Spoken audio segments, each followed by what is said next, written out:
कुंवार लड़की एगो पराया मर्द के साथ ई मंदिर में बिया ओकर का कहवा बिया तू कमरा में हमनी के मंदिर के अपवित्र कैले बिया सजा दाई पापी लोग के।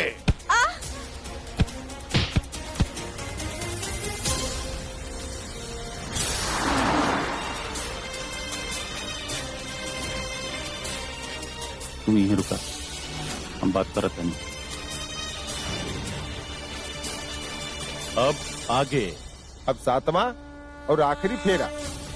ये फेरा के पूरा होती आप दोनों दू से एक हो जाये और एगो ऐसा पवित्र रिश्ता में बंध जाये जेकरा 7 जन्म तक केहू तोड़ ना सकी।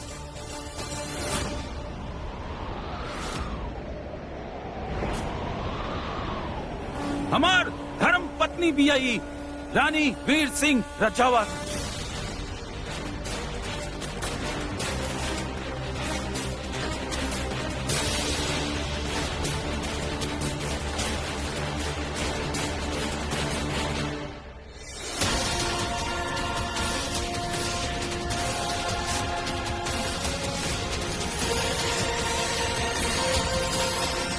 वीर बेटा का भइल?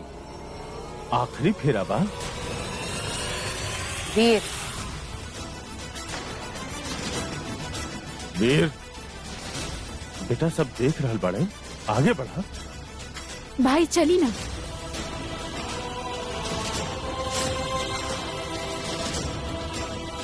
वीर बेटा, जमाई सा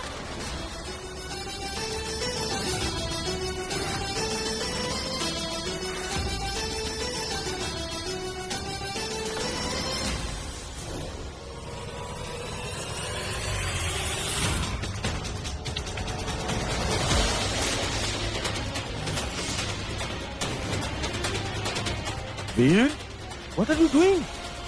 ब्रो ऐसा काहे कर रहल बड़ा? भाई ये अब का कर रहल बानी? ब्रो रुक जा, ब्रो पागल हो गइल बका।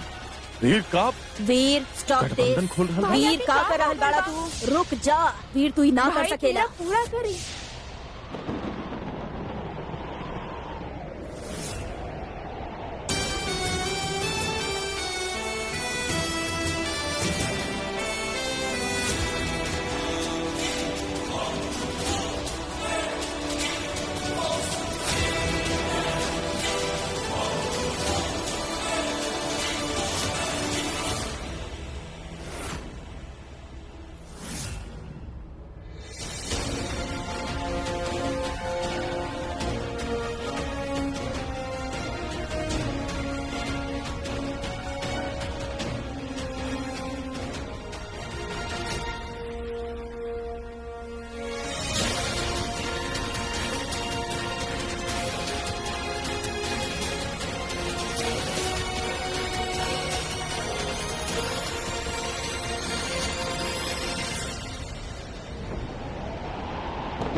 जैसन शैतान के वास्ते हमरे भगवान जेल में बाड़े, ए हम होके ना देब।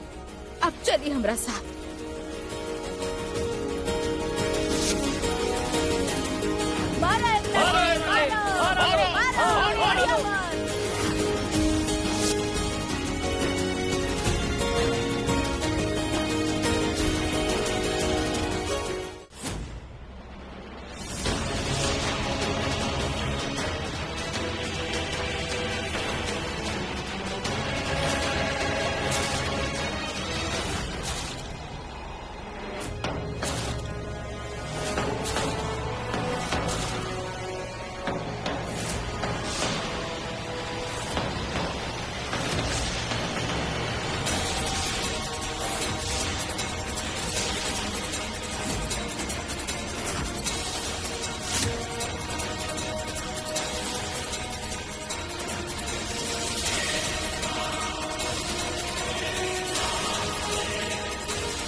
हम कियारा से शादी न कर सके नहीं।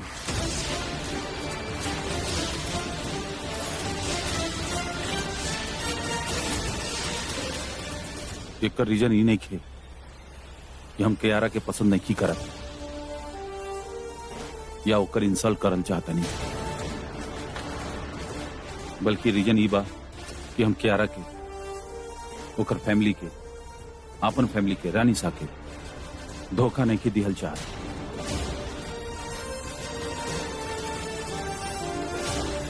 बात ही बाकी कि हमार शादी हो चुकल बा।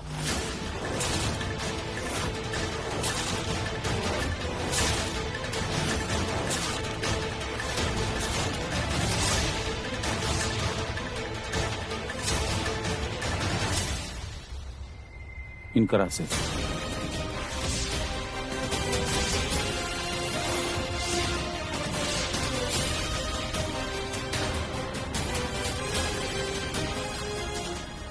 ही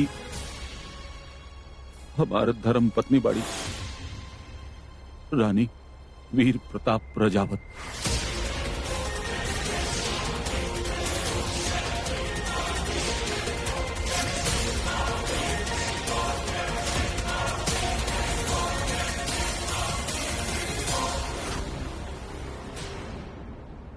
ना, एक मिनट भाई, का भाई ये सब? आई एम सॉरी नंदिनी, लेकिन ये सच बा। दिस इज रॉन्ग भाई। काम वाली से शादी?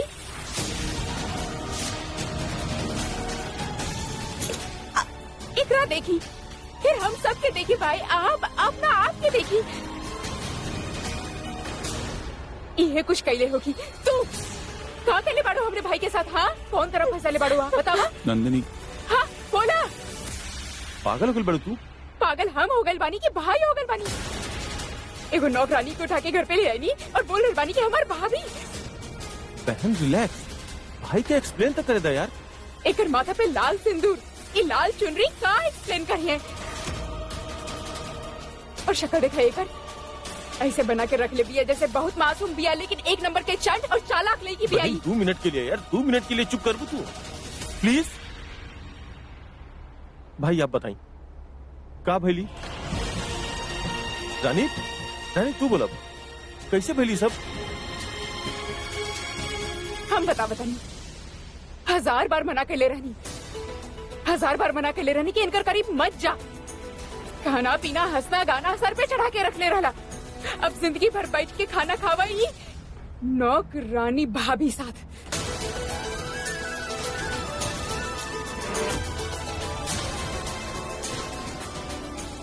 ई ना हो सकेला।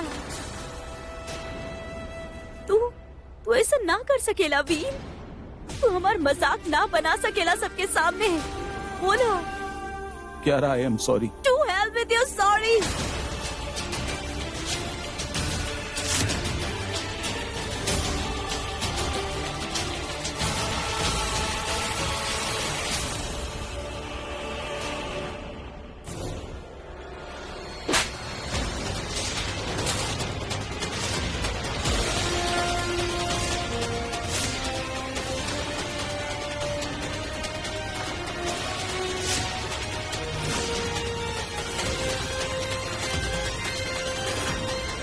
गलत रहनी हम, जतारा से उम्मीद बांध ले रहनी। हमार पूरा लाइफ में हम इतना शर्मिंदा ना भईनी जितना हम आज तोहार वजह से भईनी। हमरा पहचान जाए के रहे कि तू ट्रस्ट के लायक ही नहीं खा।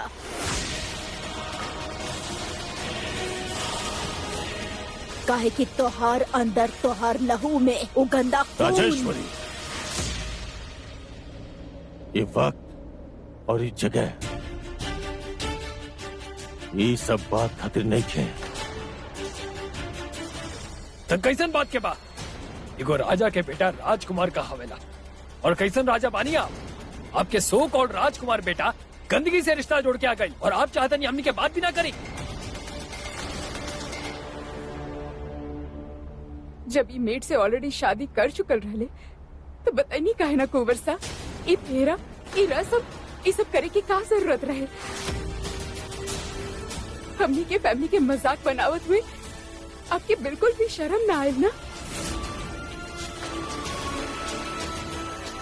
राजेश्वरी जी, दिग्विजय जी, का यह बात के राजपुताना अंदाज, आपके रॉयलनेस?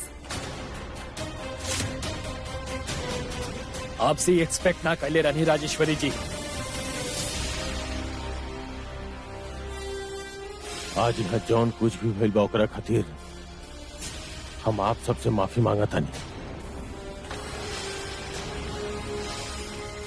अब आप सब प्लीज यहाँ से चल जाइए।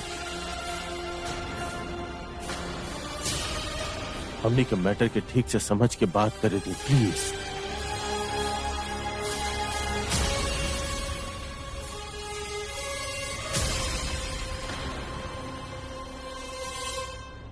चला बेटा, अब एजा कुछ न रखल बा। नो मॉम, हम यहाँ से तब तक ना हिलब जब तक हमरा वीर जवाब ना देवेला कि वो ऐसा कैलस का है।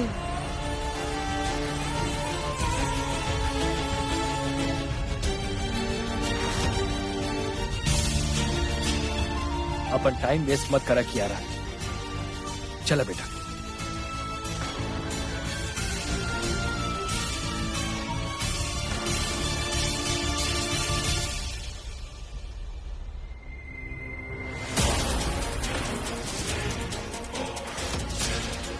आपके डॉक्टर बेटा खुद बिना रीढ़ के निकलल, एकदम स्पाइनलेस।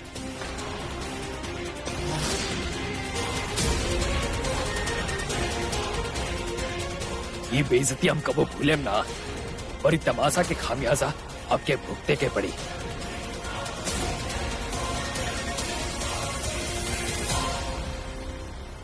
चला बेटा।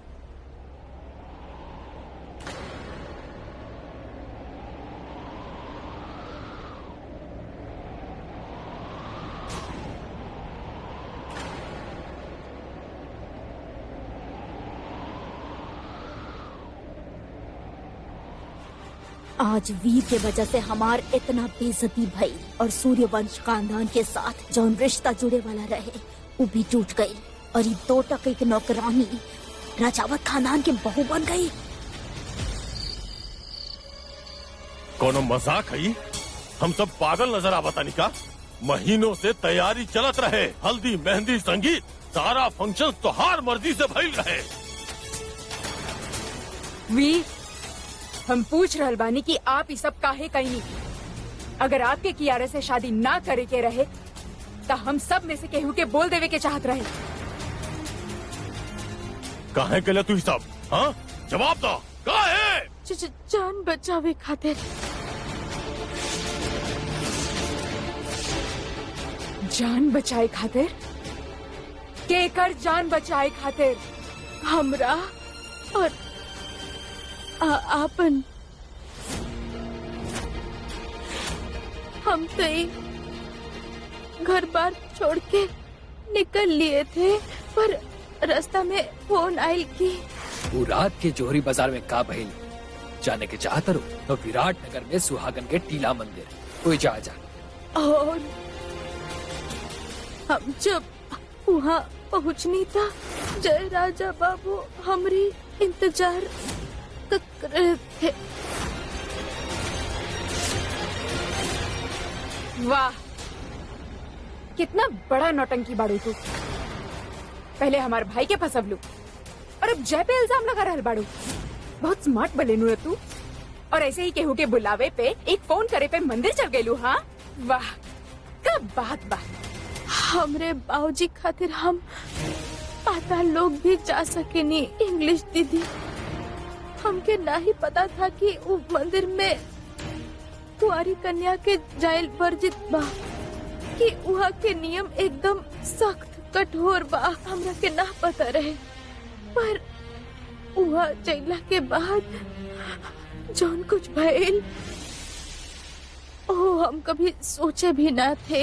हमनी के देवी के अपमान कैले बाड़ू तू, हमनी के मंदिर के अपवित्र कैले बाड़ू। अभी अनर्थ के भरपाई तू दोनों के बहते हुए रक्त से कई जाई।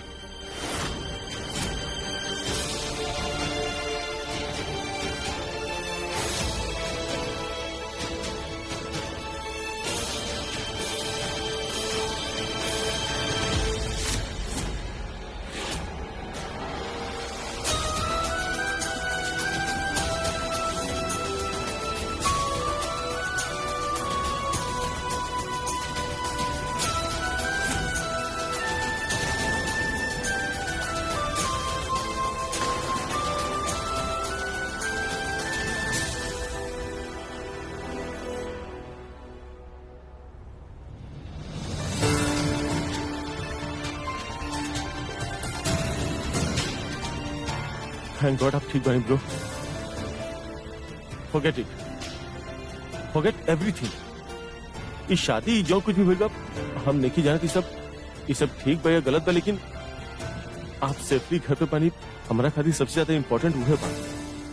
विक्रम, तहरा अंदाजा भी नहीं थे कि तोहारी ब्रो के सेफ्टी के कितना भारी कीमती परिवार के चुकावे के पड़ी। You have no idea. एकरा से बेटर ही है होखत कि ई वहीं पर मर जा। राजेश्वरी,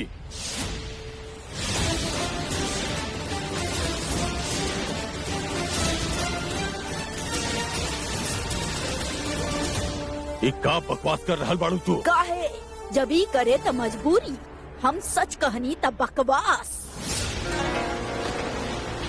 सालन से हमनी एगो रुतबा एगो रेपुटेशन मेंटेन करके रखले बानी। हमरा खैरात में ना मिलल बा, बड़ा मेहनत कैले बानी हम, और ये 2% के नौकरानी और आपके बेटा सब कुछ खत्म कर देले बानी। सुननी ना आप, कौन तरह की आरा के माँ और बाप हमने के राजपूत होके के मजाक उड़ैनी।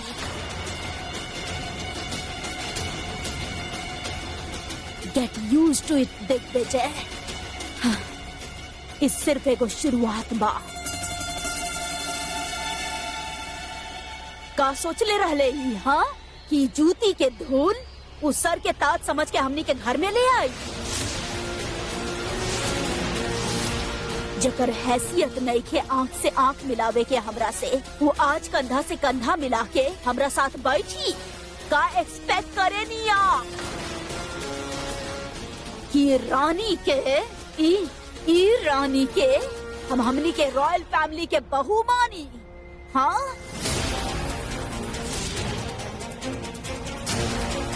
का चाहे नहीं आप? What you expect from me कि ई नौकरानी के हम अपन रॉयल फैमिली के हिस्सा मान ली? वीर से एकर फटल पुराना कपड़ा, एकर घटिया छोट सोच, एकर गवार भाई और एकर अपराधी बाप जे कल तक हमनी के यहाँ काम करत रहे, आज हम ओकरा समझी समझी। इम्पॉसिबल। हमें रिश्ता के और इस शादी के कबो ना अपनाई।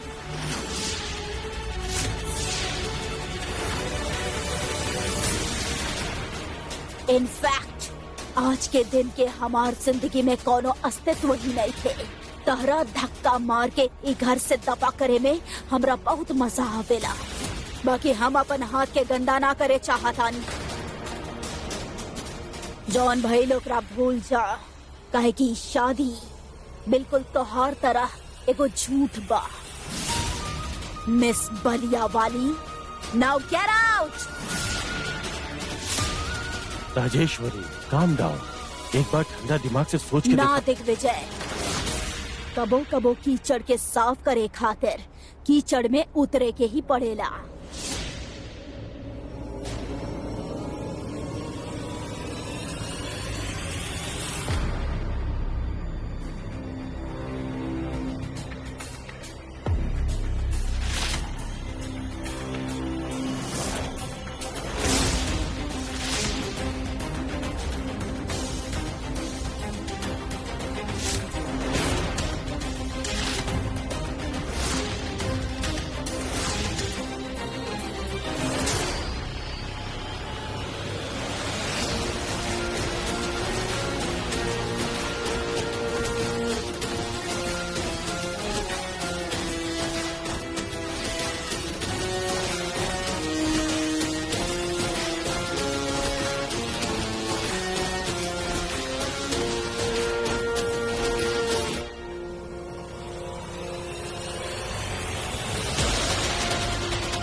सोची भी मत।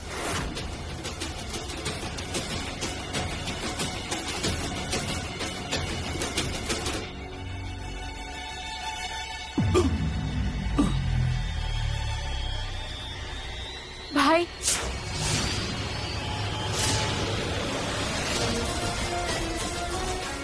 हम ना मानेनी शादी के और ना ही नौकरानी के अपन बहू। अभी के अभी दफा हो जा हमार घर से और दोबारा अपन शक्ल हमरा के मत दिखाइया। Get out.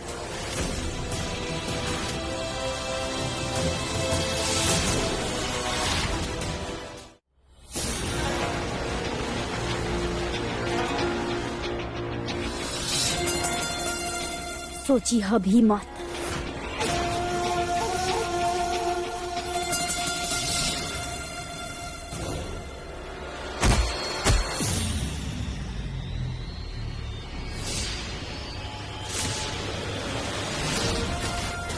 हम ना मानेनी शादी के और ना ही नौकरानी के अपन बहू।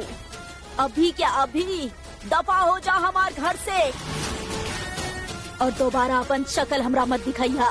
Get out.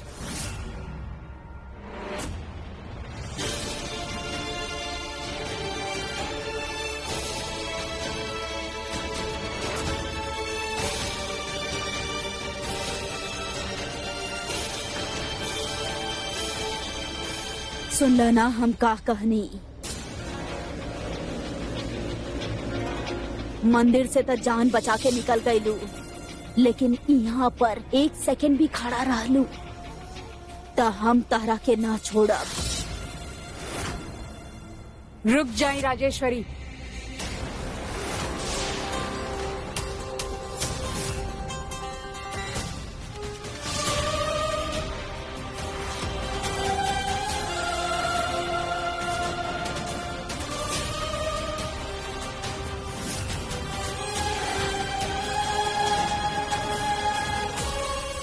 आप इनकरा हाथ तक ना लगाई।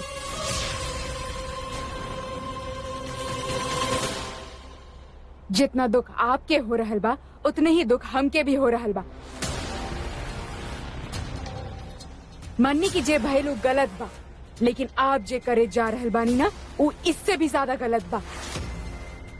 ना दादी, इ लड़की के तो बहुत पहले ही घर से बाहर निकाल देवे के चाहत रहे। अगर पहले निकाल देत रहती ना तो आज ना इतना बड़ा गलती होत और ना ही हमनी सब इस बारे में बात करत होती। भाई, चाहे जय उ दिन जे भी कैले होखे, आप कहनी कि वो ठीक नहीं थे हमरा खातिर और आप तोड़ देनी रिश्ता हमारा। आप कहनी कि हमारी शादी ओकरा से ना होके के चाहिए और हम मान लेनी। जब शादी कैंसिल भइल दुख भइल हमके कहे कि हम मन बना चुकले रहनी, खुश रहनी शादी खातिर। तो एक बार आप भी सोची कि यारा वो तो आपके साथ खुश भी रहली और आपसे प्यार भी करेली। भाई, जब ये सब भइल होगी तो ओकरा कितना दुख होगी। भाई नंदिनी, दुख तो हमके भी भइल बा। हम कियारा और उनकर पेरेंट्स से मिलब, लेकिन ये दुख के मतलब इतना कि सिर्फ मिलब ही ना राजमाता, कियारा के दोबारा बहू बना के हम ही घर में ले आई।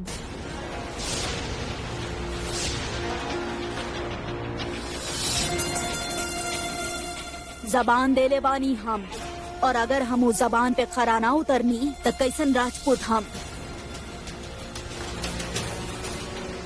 और ये 2 कौड़ी के नौकरानी ई तय ना करी कि हमार जबान के कीमत का बा।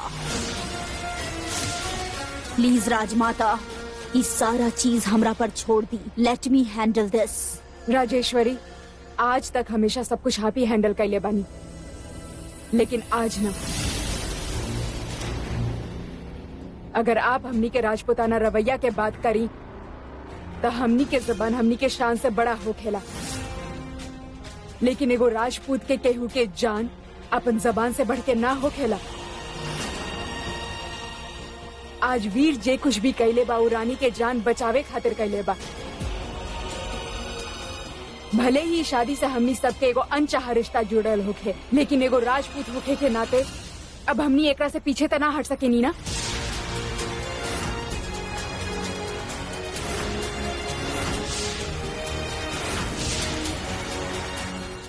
आप का कहे चाहता नहीं राजमाता कि हम ही फालतू जैसन शादी के एक्सेप्ट कर ली, जौन कल तक हमनी के यहाँ नौकरानी रहली वो आज हमारी घर के बहू बन जाई। का आपका रहल बानी Rajmata. Of course I am serious. Veer कोनो गुड्डा गुड़िया के खेल ना खेल ले बा, मांग भर ले बानी अनकर, मंगलसूत्र पहने ले बा।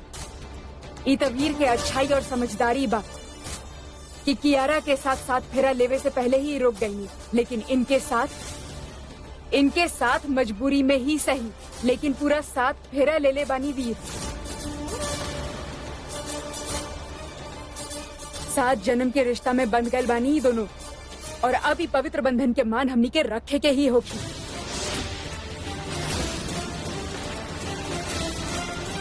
मांग भरलस 7 फेरा, माय फोर्ट, हम एकरा 7 मिनट में बर्दाश्त न कर सकेनी। मॉम इनका शक्ल देखी, इनकर हालत देखी, इनकरा देख के लागत है कि सब करके खुश बाड़े। Just look at them mom. Please Vikram, तू अपन मुंह बंद ही रखा। नंदिनी ठीक कहत रहली, तू लो क्लास लोगन के साथ इतना। कम ऑन राजेश्वरी, का बात चल रहा बा और तू कौन सा बात लेके बैठ रहल बाड़ू? आज तक आपके हर बात हम मन ले बानी, आपके हर डिसीजन में हम सपोर्ट कैले बानी, और इतना ही ना, हम आपके रिस्पेक्ट देले बानी। जब हम ही घर में शादी करके आयल रहनी तो हमार सास हमार स्वागत कैले रहनी। जब आप शादी करके ही घर में आए नी तो हम आपके स्वागत कैले रहनी। ठीक उहे तरह आज घर के रीति रिवाज और परंपरा के मुताबिक आपके भी ई घर में अपन बहू के स्वागत करे के पड़ी।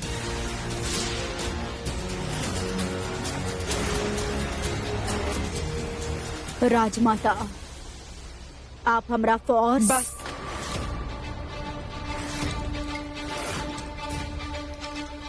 ई घर के बड़ा बानी हम, जे भी फैसला लेब सही लेब, और ई मत भूली कि ई घर के रीति रिवाज और परंपरा निभावे खातिर बानी, भुलाए खातिर ना। कुमुद, गृह प्रवेश के तैयारी करा।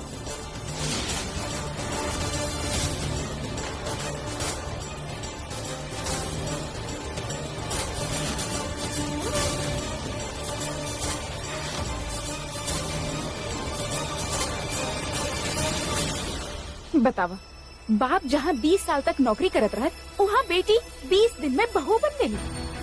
काकी, हमार ना आँख फटल के फटल रह जाए। देख चंपा, ई बात तो हमके भी हजम नहीं खे। अब का हमनी ओकर भी ऑर्डर मानल जाई? काकी, हम ना होकर आगे पीछे ना घूमे वाला बानी। अरे अपना टाइम आई करत करत कितना चालाकी से अपना टाइम ले आली। पता ना का जादू कर दिले भी आई रानी सब पे।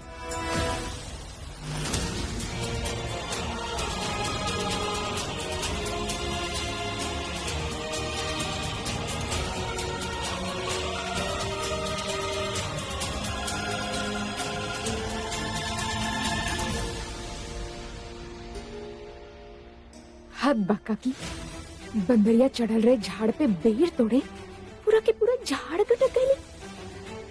धूप गौरी के सकल ना, और ये घर के बहू रानी बन गई। लेकिन काकी शर्त लगाला, रानी साना ये कबूतरी के आरती कबू ना उतारी। राजेश्वरी, आपके नाराजगी राजावत परिवार के परंपरा के चोट पहुंचा रहल बा, और हमरा जे चोट पहुंचल बा ओकर का?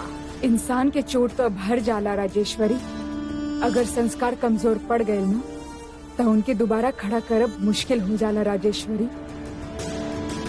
ई घर परिवार सब कुछ आपके ही तबाह। यहाँ के कायदा कानून भी आप ही बनेले बानी ना।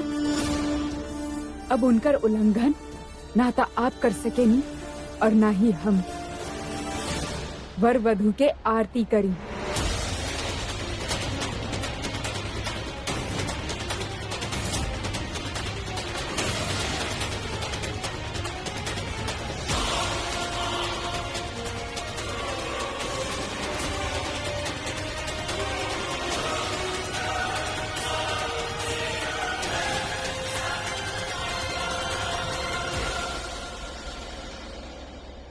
हम अपन घर में एक कतरा भी गंदगी ना आवे दे।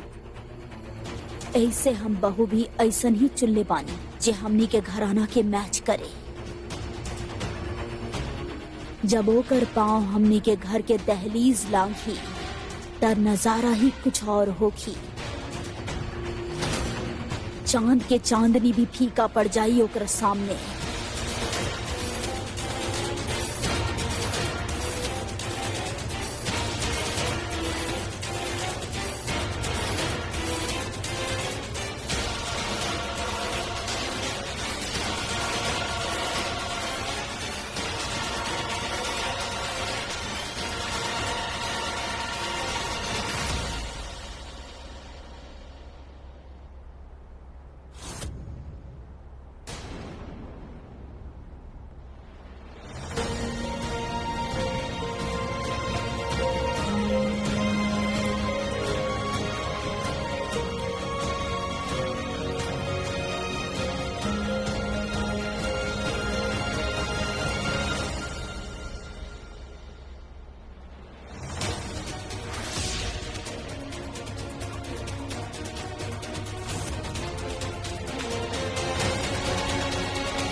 जहाँ पे तू खड़ा बाड़ू ई हमनी के दुनिया बा और हमनी के दुनिया में तोहार फटल पुराना कपड़ा, छोट सोच विचार, बेकार के सपना और फिजूल के आशा और डिप्लोमा बायोडाटा के कोनो जगह नहीं खे।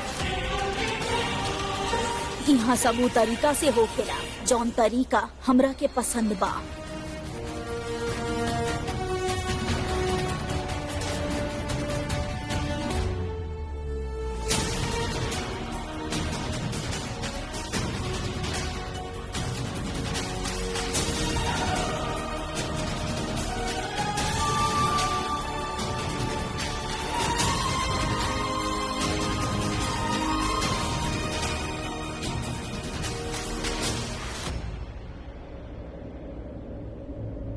अपन दाया पैर कलश पे लगावा और गृह प्रवेश करा।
रुका बेटा, पहले अपन सास राजेश्वरी के आशीर्वाद ली।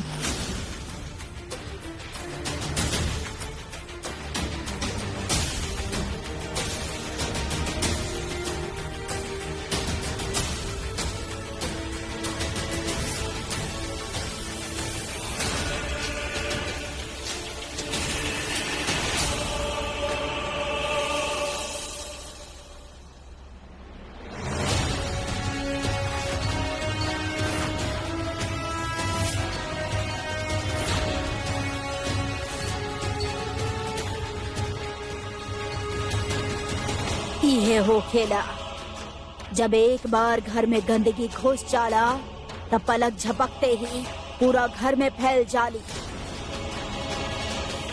अब के करी एकरा के साफ, एकरा साफ के करी? हम कर देता नहीं।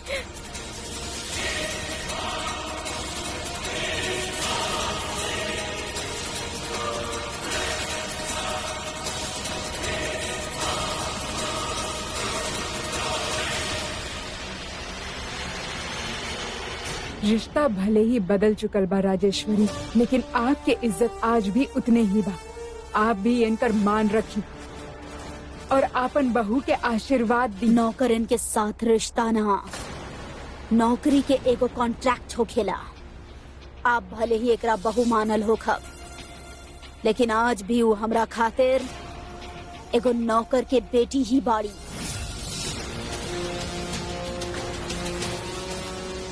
रस्म पूरा करे के बात भइल रहे जे हम कर देनी, और हमारा आशीर्वाद इतना सस्ता नहीं थे कि हम खैरात में बांट दी।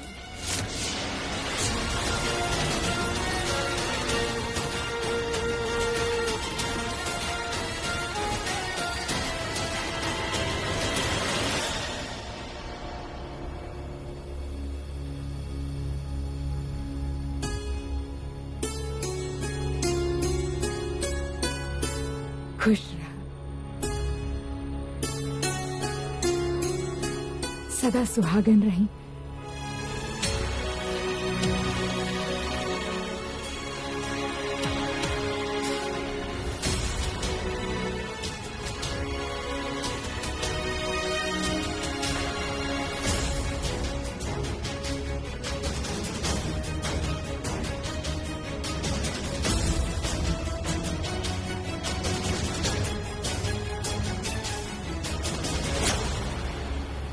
अगर केहू के मन में कौनो शंका या सवाल बा तो ओकरा एहिजे दबा दी।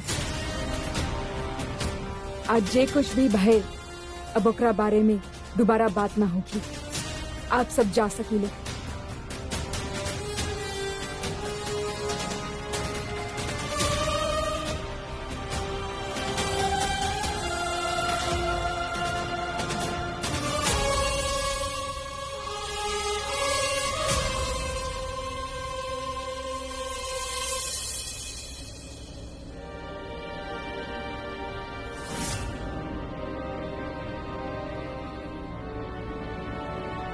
आप अभी तक यही जा बानी?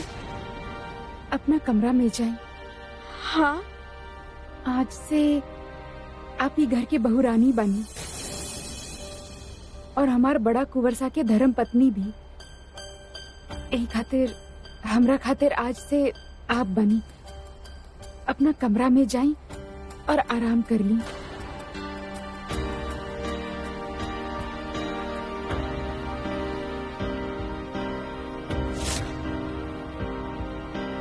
हिम्मत करके कदम तो बढ़ाए के ही पड़ी आपके।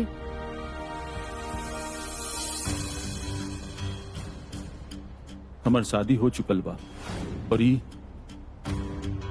हमार धर्म पत्नी बाड़ी रानी वीर प्रताप रजावत।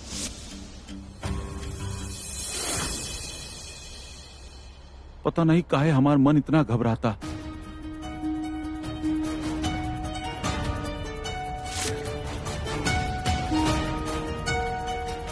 सर, मित्तल किसकी फाइल साहब? बाद में। विजय बेटा, अरे बेटा कहाँ चल गई रोला तू? कब से रात देखा तनी हम तोहार। रानी के का खबर बा बेटा?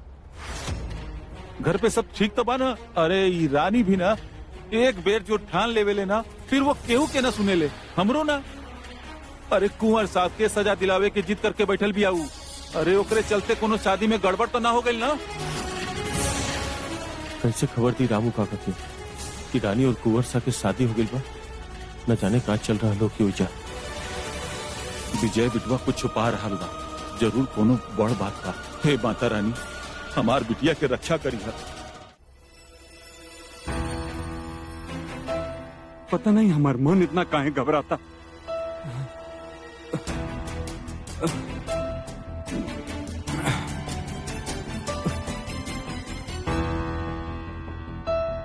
सर मित्तल के सी फाइल साहब। बात में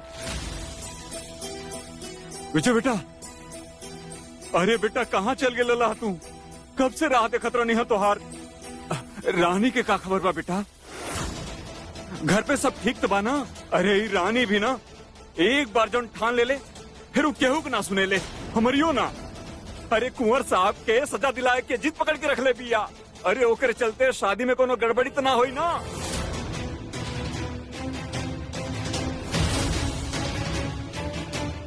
अरे विजय बेटा तू बोलत काहे नहीं खा? अरे हमार जीव बहुत घबराता बेटा, कुछ बोला ना, चुप काहे बाड़े तू? रामू काका हम कैसे बताएं आपके कि वो रानी और का भले हमरे रानी बिटिया के? रानी सा डटली है का? ठीक बा, रानी बिल्कुल ठीक भी है रामू का। वो जरा सा काम आ गई बा, हम कर क्या होता नहीं। अरे बेटा विजय विजय विजय बेटा हमार बात।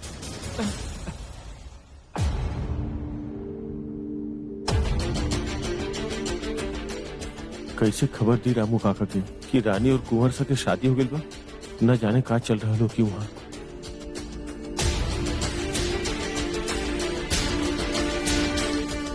रानी बेटिया कोनो मुसीबत में तना है। माता रानी हमरे बेटिया के रक्षा करिया।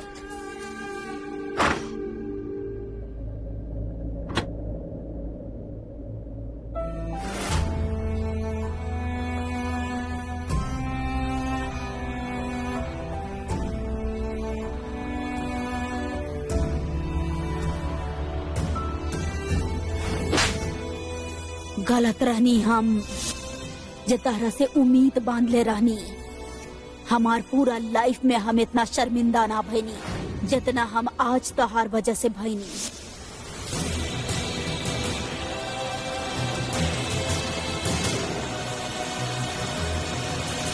हम ना माने नी शादी के और ना ही नौकरानी के आपन बहू। अभी क्या अभी दफा हो जा हमार घर से और दोबारा अपन शक्ल हमरा मत दिखाइया। Get out.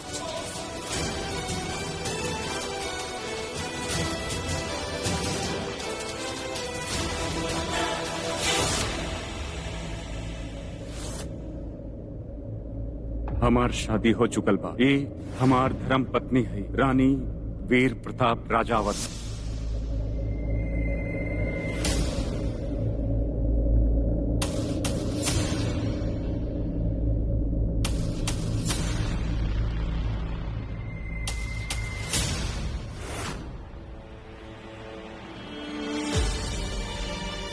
आप ही कहीं नहीं ना एक्सीडेंट? हाँ इला जितना अमाउंट चाहिए उतना भरला।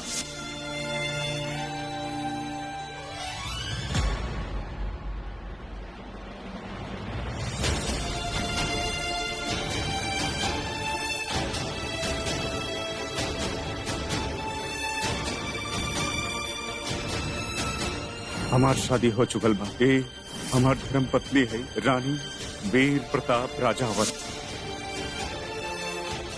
हम ना माने नी शादी के और ना ही नौकरानी के आपन बहू।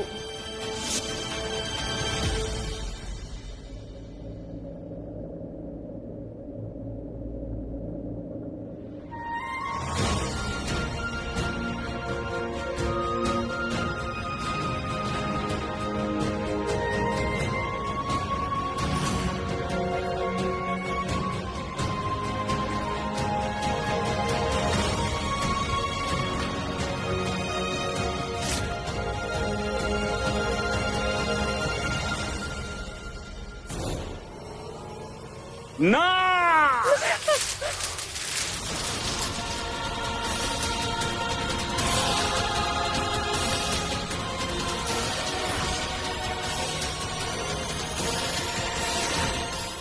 आप एक कदम भी आगे ना बढ़ा।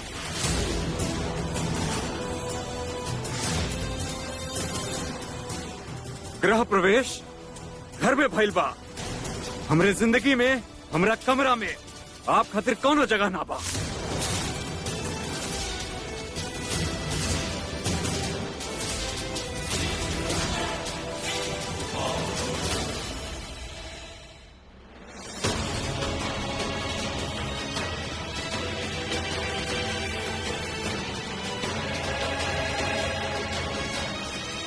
जौन भइल उ ना होके के चाहत रहे, लेकिन एकरा अलावा और कोनो ऑप्शन भी तना रहे। अगर वीर उ लड़की से शादी ना करत तब वो लोग ओकरा मार देते।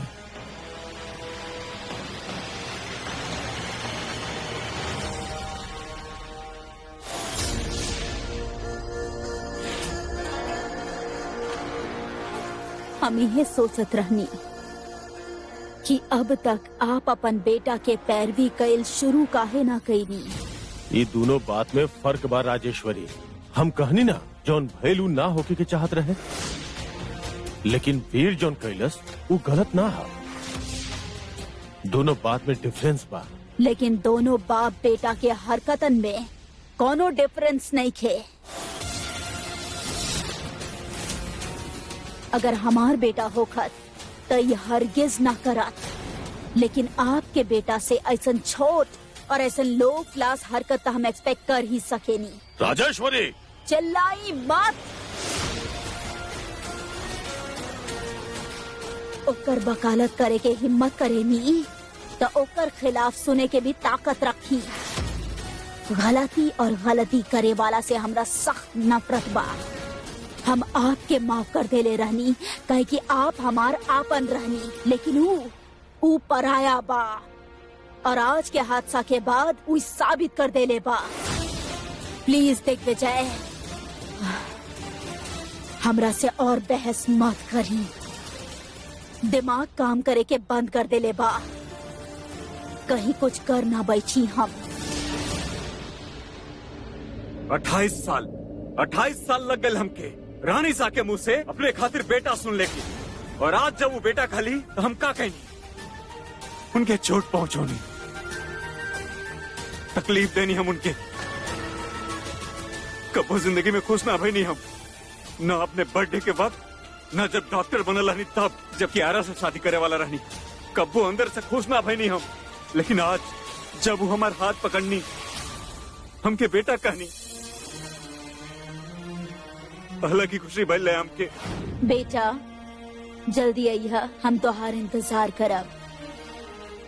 इतना खुशी भइल है कि उनका तरफ देख के उनके माँ तक ना बुला पौनी हम। घर से लेके मंदिर तक दिमाग में एक चिल चलत रहे हमरे। जब आज हूँ शादी के बाद गले लगा के आशीर्वाद दिए हैं हमके, तब हम उनके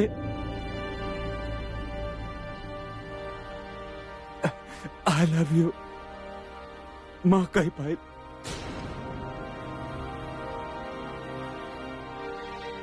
पर आज जो हम कहनी है ना, ओकरा बाद वो हमरा से सिर्फ नफरत कर पाए। उहे का खुद से नफरत करे लगल बानी हम। ये सिर्फ आपके वजह से भइल बा। हम एक डॉक्टर हैं, हमार प्रोफेशन है लोगन के जान बचावल, उनके तकलीफ दिहल ना, हम उहे कहीं। और अब ओकरे फैमिली के, अपनी फैमिली के, रानी सा के, सबके तकलीफ देनी हम आपकी वजह से। गलती हमार रहे जब पहली बार आपके घर में लेनी, ना आप जय सिंह से मिलती, न वो आपके मंदिर बुलाओ, न वो लोग आपके मारे खातिर उतर आई, न ही जबरदस्ती हमके आपसे शादी करे के पड़ा।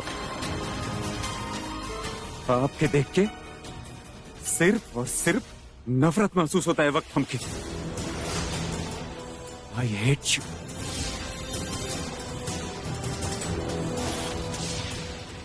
निकल जाए यहां से, अपन शक्ल दोबारा ना दिखाई हमके। Just get out.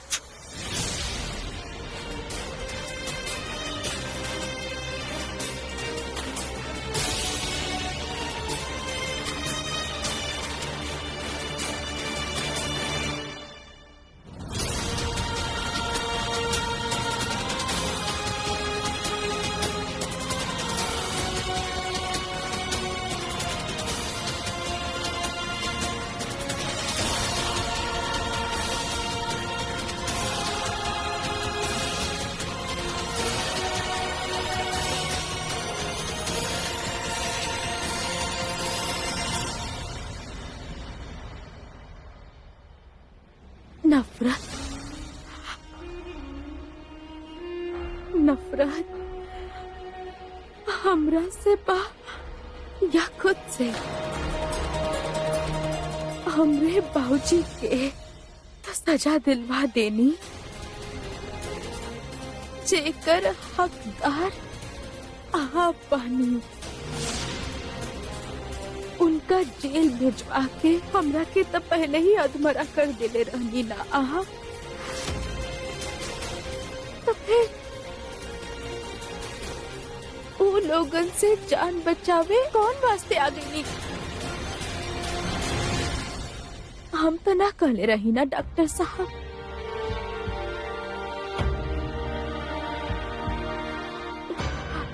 हर पिता के सपना होखेला कि वो अपन बच्चा के मांग भरत देखे।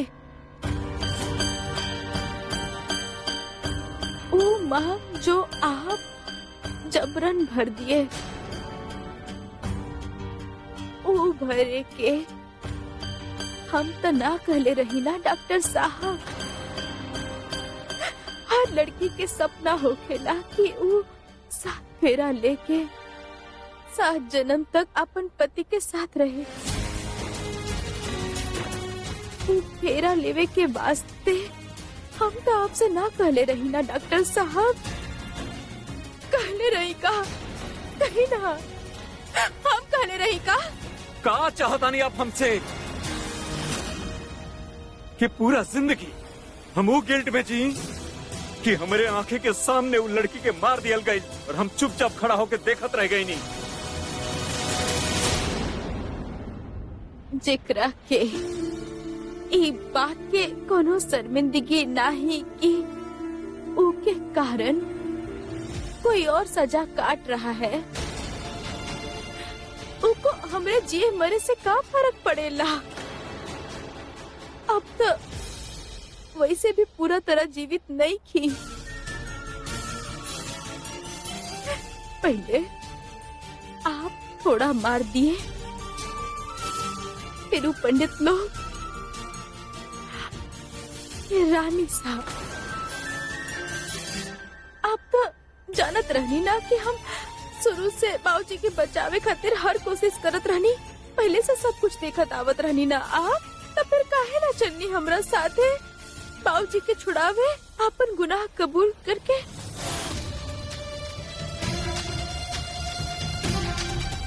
रानी सा आके बेटा बुलैनी, आप रानी सा के माँ बुलैनी, आई लव यू बोलनी, वो सब तो हो जाए। आपके तो कितना सारा रिश्ता बा एक घर में, लेकिन हमरे मदर फादर वो एक ही बाड़े जे आपके करनी भर रहल बाड़े। हम आपके जिंदगी में ना आईनी डॉक्टर साहब। आपके बुरा करम, आपके गलत फैसला, उनके फल हम और हमरे बाबूजी भुगत रहल बाड़े। अगर आप अपन गुनाह कबूल कर लेती तो हम बस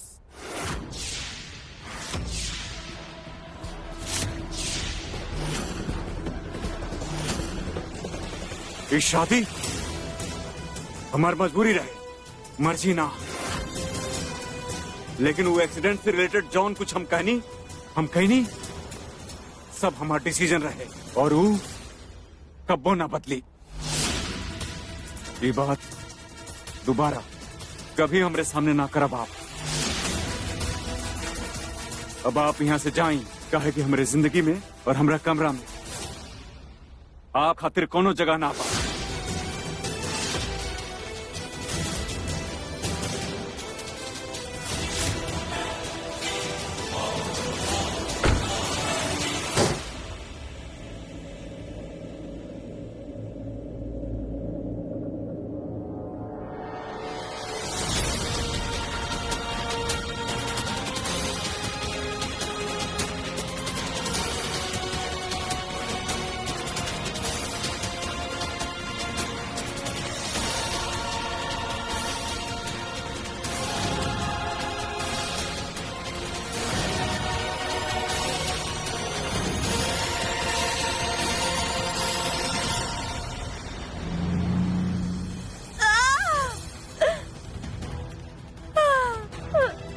Kiara please open the door बेटा।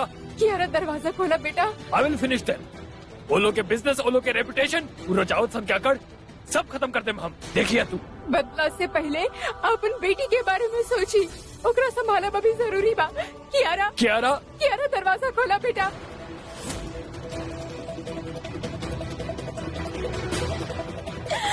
काहे कैला तू ऐसा?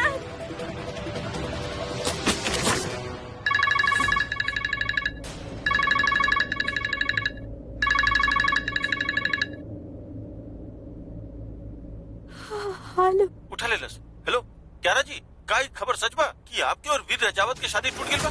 काई खबर सच बा? आप कोनो कमेंट? कियारा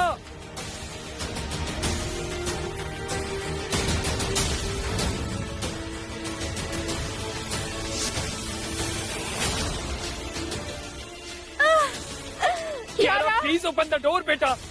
काहे वीर काहे वैसे कैसे कर सकेला हमरा साथ? हम तारा से प्यार कैले रानी, फिर भी तू काम वाले के साथ हमरा के चीट गईला। काहे? Kiara please open the door बेटा। कियारा प्लीज ओपन द डोर। कियारा बेटा दरवाजा खोला। कियारा कियारा आर यू ओके? बेटा ठीक तो पड़ो ना? डोंट वरी बेटा, हम छोड़े ना ओलो के। आई विल फिनिश देम। मॉम, हमार ड्रीम टूट गए, हम हार गई नी मॉम। हम नौकरानी से हार गई नी। नौकर के लिए हमरा के छोड़ देला। It hurts mom.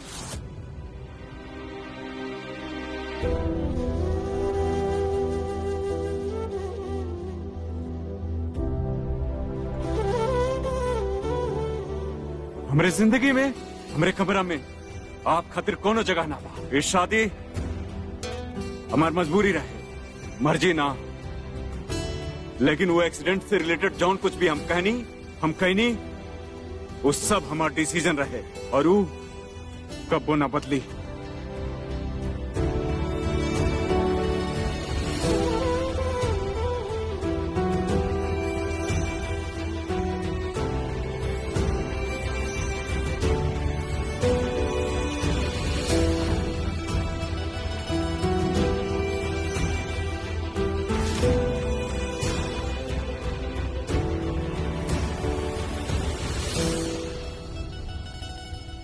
बाबूजी टिक के बात करी ना, आपकी एंगल बार बार चेंज काहे हो जा रहल बा?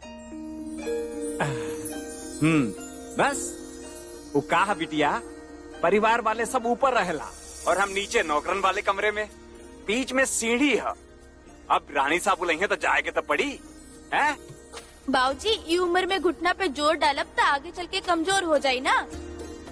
आप रानी साहब से कहा के वो मशीन वाला सीढ़ी काहे नहीं की लगवा ले? हम देख ले रानी शहर के एगो वीडियो में। अरे बिटिया तू चिंता ना करा, पता बा ये ऊपर नीचे भी ना जीवन में बहुत बड़ा सीख देला। पता है का कि जीवन में चाहे कितना भी ऊपर उठला पर कदम तो हमेशा जमीन पर ही रहे के चाहिए, समझलू कि ना?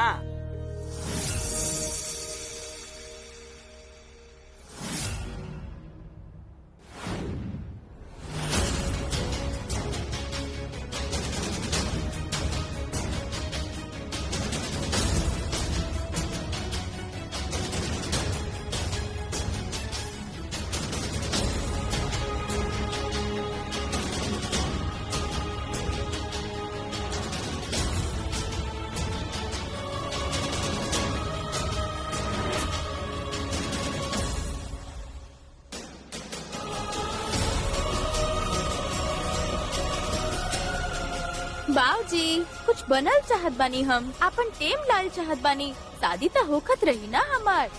बियाह तो करे के पड़ी, लेकिन जबरदस्ती ना बा। अगर हम तोहरा खाती अच्छा सा दूल्हा सेलेक्ट कैले बानी और तोहरा अच्छा ना लगे तब प्रेशर में आके बियाह के लेकर जरूरत ना बा। अपने मन से करिहा। वो का है ना बिटिया कि जीवन साथी जौन होला ना वो बहुत बड़ा सपाट होला। शराब पी के 4 लोगन के ऊपर गाड़ी चला देला सी और भागे के कोशिश कैलस। अब ना बचबे तू। आपके देख के सिर्फ और सिर्फ नफरत महसूस होता है ये वक्त हमके। I hate you. निकल जाए यहाँ से। इस शक्ल दोबारा न दिखाई हमके।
दुइये गो तो सपना रहे तेरे बाबूजी के।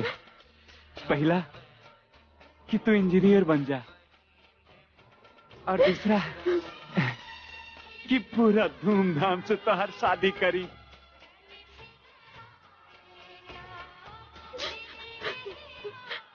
तोहर ब्याह के सपना तो पूरा ना भइल बिटिया, और यही खातिर ई तोहफा देके पूरा भरपाई करब। ये सब तोहरे पसंद का है बिटिया। ये चूड़ी, ये श्रृंगार के सामान, ये गहना और ये कुर्ती ना नया सिलौले रहनी। और कुछ चाहे तो बोला ना बेटी, कुछ चाहे? बाबूजी बाबूजी हमके अपन कलाई में चूड़ी ना आपके हाथ चाहिए। लौट के वापस आ जाए ना, ये रुक जाए। नहीं बेटी, ये ना हो सकेला। अपन ख्याल रखिया। ना ना ना बाबूजी रुकिए। हम आपके बेटिया बानी ना, हम आपके पूरा ख्याल रखो बाबूजी। बाबूजी मत जाए बाबूजी, मत जाए बाबूजी।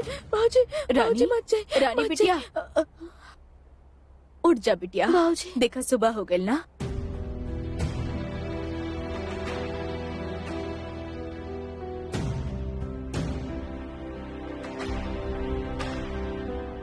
हम सब सपना देखत रही। इली ही पानी। अब एकर बिस्तर हमके लगावे के पड़ी और आपके एकर मैला कुचला कपड़ा धोए के पड़ी। जब नौकरानी बनल बहू रानी तो करे देना आराम। वैसे भी उठे के बाद हमनी के जिंदगी हराम करे से तो अच्छा ही बा। जब भी बोलेगी कड़वा ही बोलेगी। तो के पता बा इनका के हुई यहाँ देख लेलस तो कितना बड़ा गड़बड़ हो जाये। हाँ पता बा काकी हमके ई कांड कैले भी है तो भुगती।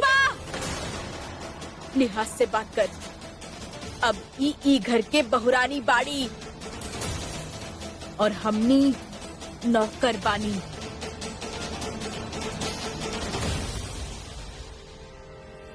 देखी, अब आप यहाँ ना रह सकेनी। ये जगह अब आपके खातिर नहीं खे। कुंवर सा के कमरा ही अब आपके कमरा बा। कौन सा कमरा, कौन सा घर, कुछ समझ में ही नहीं खे आवत। कुछ खैले भी ना रही। सुबह मंदिर में वो पत्थर के चोट के अलावा और यहाँ आके सबके डांट के अलावा थकान भी हो रहल बा और बाबूजी की याद भी आ रहल बा। और कुंवर सा था हमके आपन कमरा में ना रख ले। सकल देखते ही निकाल देले हमके बाहर। देख लो, एकरा कहले शराफत ना तो हमके तो लागल रहे बड़ा कुंवर सा तारा एक दो रात इस्तेमाल करके। चंपा, हद में रह। आप आई हमरा साथे।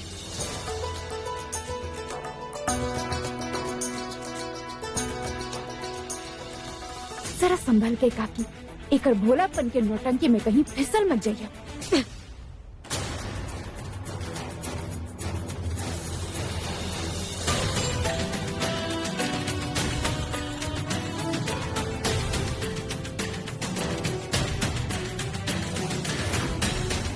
तू का देख रहा है बाड़ू?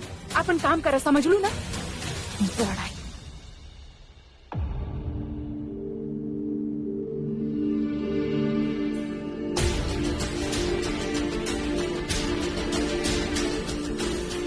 रुकी।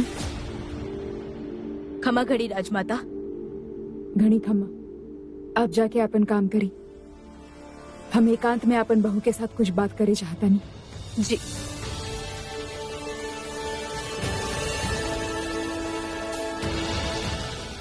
जाई हमरे पास।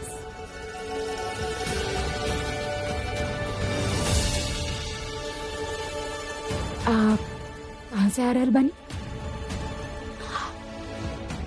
वो हम कल रात के नीचे ही सो गए रहे। आप नीचे सुत गए रहनी? हाँ जी, वो हम डॉक्टर साहब के कमरा तक, पर वो हमके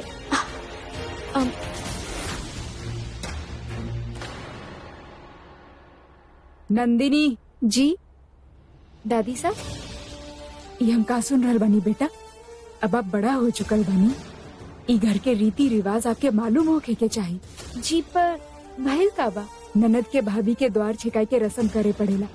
बतेले रहनी ना आपके? इनके वीर के कमरा में ले जाएं और रस्म पूरा करें।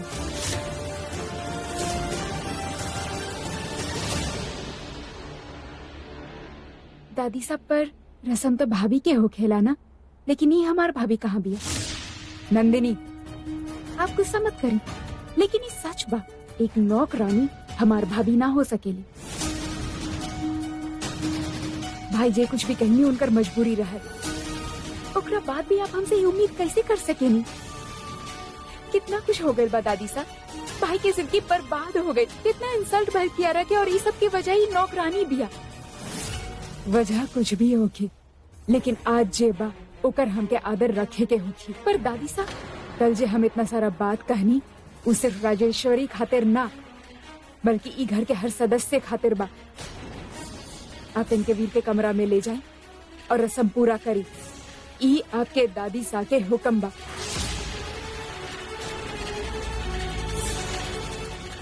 एक बात और नंदिनी, ऊंचा आवाज में बात करके आप ही घर के बड़ा ना हो जाइए। ई वक्त हम ही घर के बड़ा बनी। ई वक्त आके हमार बात माने के होगी। इनकरा ले जाओ।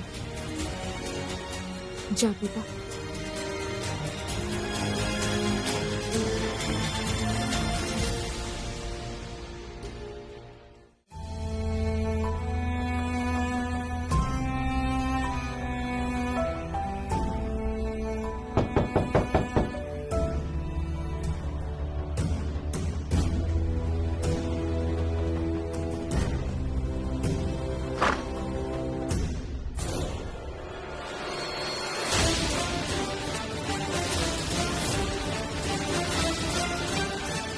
आपके समझ में ना आवे लगा कहले रहनी हम ना आप खाती कमरा में कोनो जगह ना बा निकली यहां से। आपके प्रॉब्लम का बा नंदिनी? आप भाई आज से ही आपके कमरा में रही। का बकवास है ही? बकवास तो खैर ये बिया। एनीवे आपके पार्सल बाता आपके साथ ही रही ना। वैसे हम भी ये तरह रिएक्ट कर ले रहे हैं पर का करी रस्म बा ना चाहत हुए भी निभाए के पड़ी।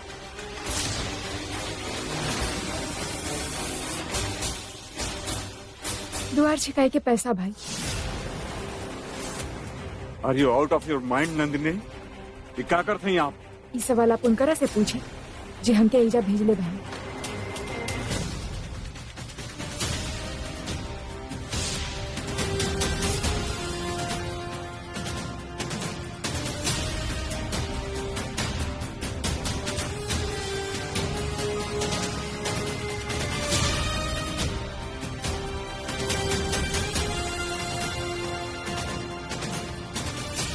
Thank you.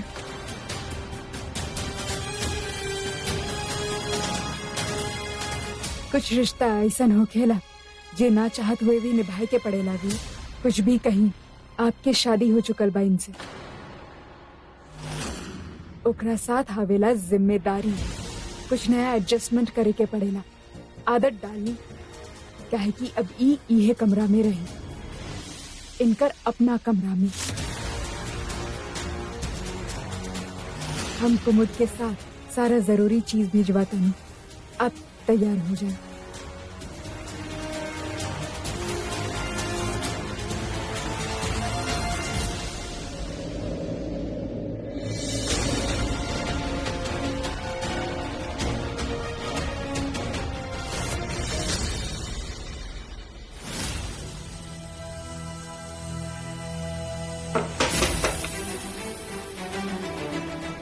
अरे आप यहाँ पे?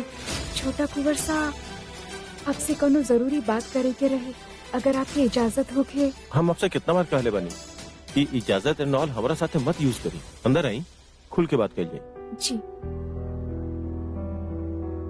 सच कहीं था आपके ये व्यवहार और अपनापन के वजह से ही ना आप और बड़ा कुंवर साहब सिर्फ भाई ही ना अच्छा दोस्त भी बाड़े। लेकिन ई वक्त बड़ा कुंवर साहब के केहू अपना के जरूरत बा जे उनकरा से बात कर सके और उनकरा समझ सके। आई नो लेकिन आप तो जाना तानी ना कि जब भी भैया अपसेट होके या परेशान होके तब केहू से बात के पसंद ना कर ले। या ई भी तो हो सकेला कि वो दुनिया से खुद की छिपा के रखे चाहत बड़े ताकि केहू उनकर दर्द उनकर आंसू ना देख सके। लेकिन आप यू आर राइट। हम अभी जाके ब्रो से बात करता नहीं। वो और केहू से बात करे ना करे हमरा मना निखन कर सकता। जी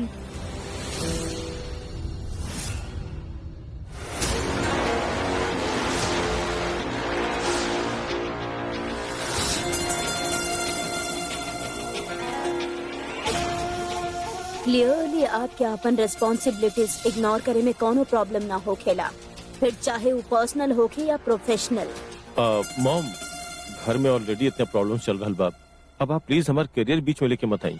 घर में प्रॉब्लम चल रहा बा ऐसे हम कहत आनी। जियत जागत एग्जाम्पल बा तो हर भाई के जे लाइफ में ना करे के चाही और जे करे के चाही ओकर ऊपर तू कंसंट्रेट कर ही ना रहल बाड़ा। कम ऑन यार मॉम चिल प्लीज। हाँ स्टॉप इट।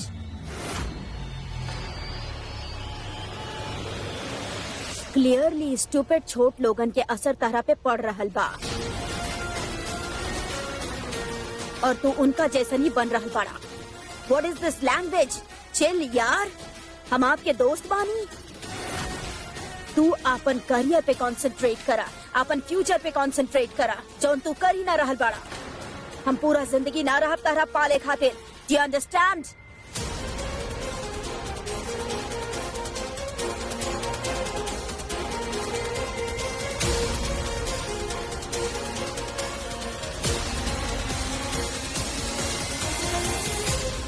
और तू तोहर बहुत ज्यादा हो रहल बा कोमोद।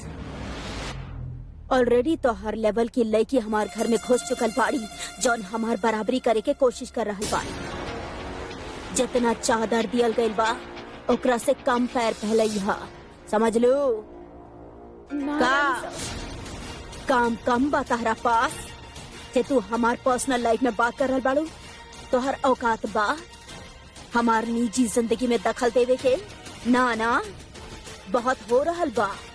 हम कह रहल बानी हम आगे बर्दाश्त ना करब। Do you understand? जी रानी साहब।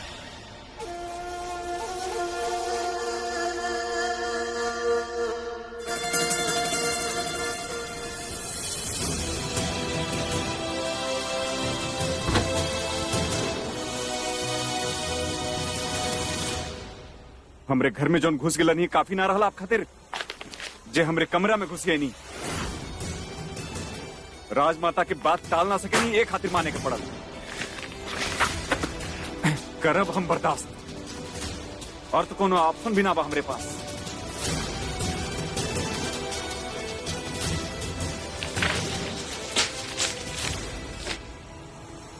वो तो हमरे पास भी ना है डॉक्टर साहब। एक कमरा से केवल एक ही रिश्ता रहल बा हमार। चंपा दीदी से कह के एकर सफाई करावल, शांति काकी से कह के पर्दा और कपड़ा इस्त्री करवा के रखल, और अरुण भाई से कह के आपके चाय नाश्ता भिजवावल। कोना कोना जाना था नहीं हम ही कमरा के, लेकिन हमार कोना कौन सा बा ये हम नहीं की जाने। आप जहाँ कहब वहाँ रह लेब हम। वैसे भी आपके जिंदगी में घुसे के हमरो भी कोनो इरादा नहीं है, और ना ही आपके हमरा सामने देखे के। आप जैसे राजमाता के आदेश के टाल ना सकेनी, वैसे हम भी उनकर आदेश के ही पालन कर रहल बानी। तो करी ना आप पालन, के मना करता आपके। लेकिन याद रखब, आपका हमारी जिंदगी कबो एक ना हो सकेला।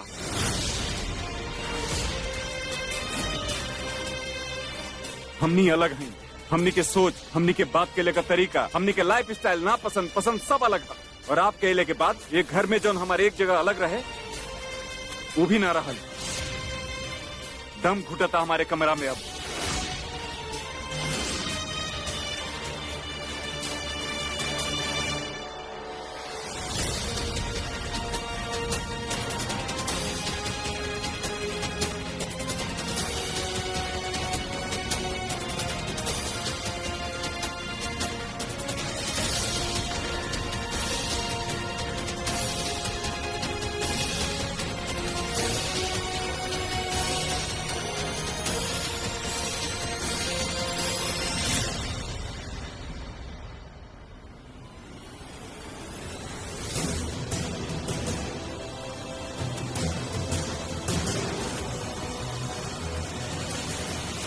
अरे माता रानी, इनकर कैला के सजा बाबूजी भुगत रहल बाड़े और इनकर दम घुट रहल बा।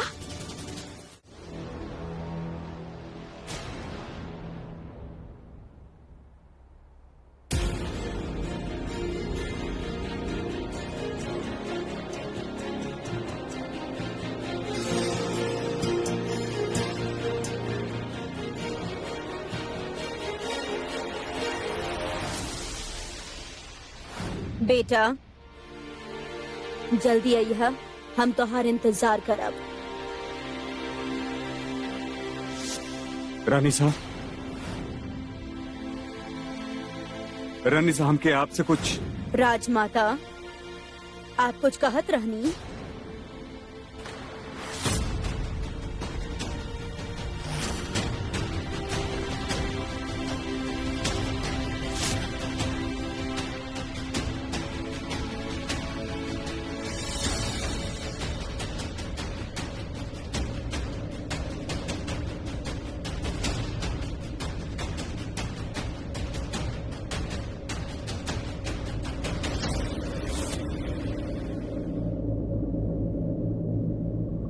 रानी साहब, आज ब्रेकफास्ट में सिर्फ टी बा, नाश्ता हम बाहर से मंगवा रहल बानी। जी रानी साहब, हमके लगल आज बहू रानी साहब के पहला रसोई हता। का बकवास बाई, ग्रीन टी बनावल पहाड़ तोड़े जैसन बा। हाँ, कितना शहद बा एमे। अरुण, इनका खातिर फ्रेश ग्रीन टी बना के लाई और ओकरा बाद बहुरानी के पहला रसोई के रस्म के तैयारी करी।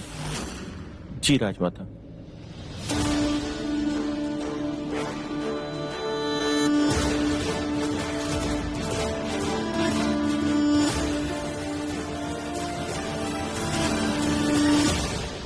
राजेश्वरी बैठी।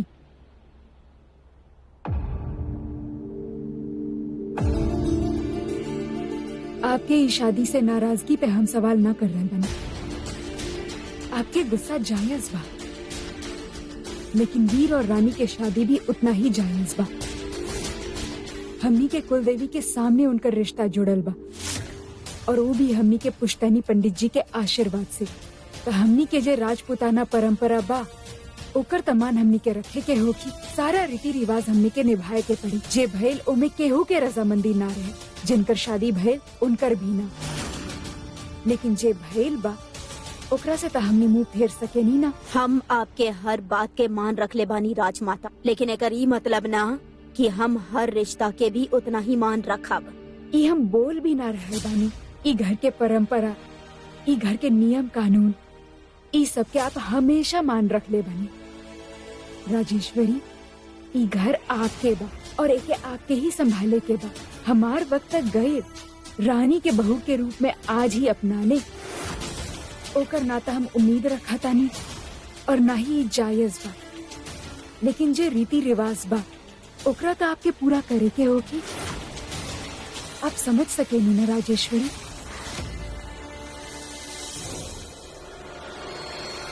रीति रिवाज तो हम जरूर पूरा करब। रजवाड़ा के खानदान में नौकरानी के पहला रसोई बा, ओकरा याद दिलावे के होगी।